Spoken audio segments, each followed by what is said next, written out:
the centre is finalising a major incentive programme worth 16,000 crore rupees to encourage domestic production of critical construction equipment, including tunnel boring machines, cranes and earth movers, in an effort to reduce import reliance and strengthen India's infrastructure development drive.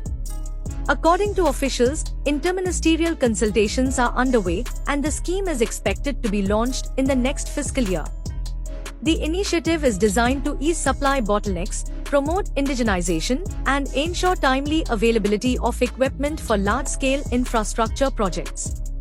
Industry experts note that India currently imports nearly half of its construction and mining equipment components, mainly from China, Japan, South Korea and Germany.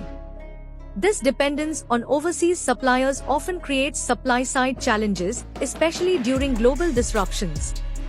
The construction equipment industry grew 3% in FY25, supported by exports, but reported a 1% decline in domestic sales in the first quarter. Industry leaders argue that incentivizing local manufacturing is essential to build a stronger ecosystem, particularly as India embarks on ambitious projects such as metro expansions, bullet train corridors, mega port developments and high-speed road networks. Analysts estimate that the localization level of the sector, currently below 50%, could rise to 70 to 80% over the next 5 to 7 years. This transition could create a $25 billion domestic market, generate savings of about $3 billion annually in foreign exchange, and support long-term resilience against price and supply fluctuations. Much of the advanced equipment, including hydraulics, specialized rigs, undercarriages and electronic control units, continues to be sourced from abroad.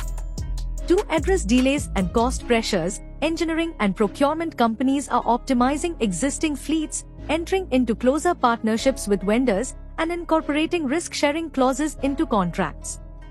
Sector stakeholders have also called for a production-linked incentive (PLI) scheme tailored for heavy equipment manufacturing, similar to those introduced in electronics and automobiles.